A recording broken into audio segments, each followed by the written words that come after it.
वक्ते हो. ज्यांच्या डोळ्यासमोर स्वराज्याचं देखणं स्वप्न उभं राहिलं ते शहाजीराजे. ज्यांनी हे स्वप्न अस्तित्वात उतरवलं ते छत्रपती शिवाजी महाराज.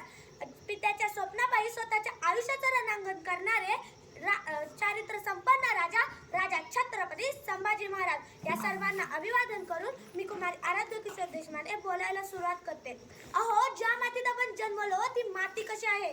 अहो, ज्या महाराष्ट्रात आपण जन्मलो तो महाराष्ट्र कसा आहे. महाराष्ट्र म्हणजे मराठी मनांचा मावळ मातीचा गरजा महाराष्ट्र. म्हणजे स्वाभिमानी मराठ्यांचा महाराष्ट्र. जिवंत आणि ज्वलंत ठेवणारा महाराष्ट्र. तुमच्या आमच्या थोर शिवबांचा महाराष्ट्र. सह्याद्रीच्या कुशीत एक हिरा चमकला, भगवा टिळा चंदनाचा शिवनेरीवर प्रकटला. सह्याद्रीच्या कुशीत एक हिरा चमकला, भगवा टिळा चंदनाचा शिवनेरीवर प्रकटला. बरीच वर्ष झाली जिजाऊ आऊसाहेबांना पुत्र प्राप्ती होत नव्हती. तेव्हा त्यांना असं वाटत होतं, गरिबांचं राज्य येण्यासाठी, दीन दलितांचं राज्य येण्यासाठी आणि मराठ्यांचं राज्य येण्यासाठी मला असा एक पुत्र दे. दगडालाही पांजर फुटला आणि वाराही शांत झाला. आणि 19 फेब्रुवारी 1630 रोजी जिजाऊ आऊसाहेबांच्या पोटी छत्रपती शिवाजी महाराजांचा जन्म झाला. छत्रपती शिवाजी महाराजांचा जन्म झाला.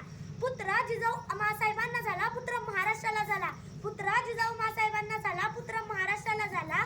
मुघलांचा कर्दन काळ आला, माझ्या शिवाजी महाराजांचा जन्म झाला. माझ्या शिवाजी महाराजांचा जन्म झाला.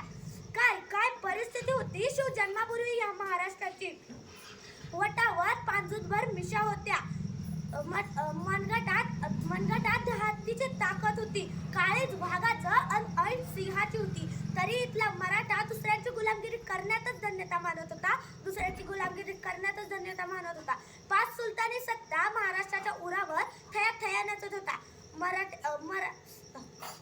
मंदिरं लुटली. आयाबायांची इज्जत सुरक्षित नव्हती. लुटली जाईल म्हणून पोटची पोरगी तर सोडाच, गवताच्या पातेला आणि बियाणा सुद्धा उगवायची भीती वाटायची. सापांचे आवाज ऐकतात महाराष्ट्राची जनता पळून जायची. महाराष्ट्राची जनता म्हणू लागली, किसी के पेट में से नाक पैदा होता है तो किसी के पेट में से सांप पैदा होता है. किसी के पेट में से नाक पैदा होता है तो किसी के पेट में से सांप पैदा होता है तो किसी के पेट में से बाप पैदा होता है. मगर जिजाऊ ऐसी माथी यारो, उनके पेट में से बापों का बाप पैदा हुआ था. उनके पेट में से बापों का बाप पैदा हुआ था. मग काय परिवर्तन केलं या बापाच्या बापानं. काय इतिहास घडवला या बापाच्या बापानं. शिवाजी महाराज खेळत होते तेव्हा काही सरदार बायांचा नाच लपून छपून पाहत होते. शिवाजी महाराजांना काही समजले नाही म्हणून ते सुद्धा बायांचा नाच लपून छपून पाहू लागले. हे एका दासीने पाहिले. दासी धावतच जिजाऊ आऊसाहेबांकडे गेली आणि त्यांना म्हणाली, आऊसाहेब आपले बाळराजे बायांचा नाच लपून छपून पाहत आहेत. हे ऐकताच रागाने लाल झाल्याच्या जिजाऊ आऊसाहेब महाराजांकडे धावत आल्या आणि त्यांना म्हणाल्या, राजे, या महाराष्ट्रात तुम्हाला बाया नाचवणारे शुभ व्हायचं नाहीये. राजे, या महाराष्ट्रात तुम्हाला बाया नाचवणारे शुभ व्हायचं नाहीये. राजे, या महाराष्ट्रात तुम्हाला बाया वाचवणारे शुभ व्हायचंय. राजे, या महाराष्ट्रात तुम्हाला बाया वाचवणारे शुभ व्हायचंय. हे परिवर्तन घडलं, हा इतिहास घडला. असे होते रयतेचे राजे. विजयसारखी तलवार चालवून गेला, निधड्या छातीने हिंदुस्थान हलवून गेला. विजयसारखी तलवार चालवून गेला, निधड्या छातीने हिंदुस्थान हलवून गेला. वाघनखाने अफजल खानाचा कोतळा फाडून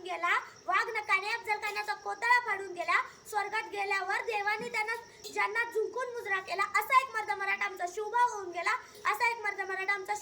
गेला. जाता जाता एवढेच बोलते की मी शिवाजी महाराजांच्या विचारावर चालणारी शिवाजी महाराजांचीच लेख आहे. जय जिजाऊ जय शिवराय.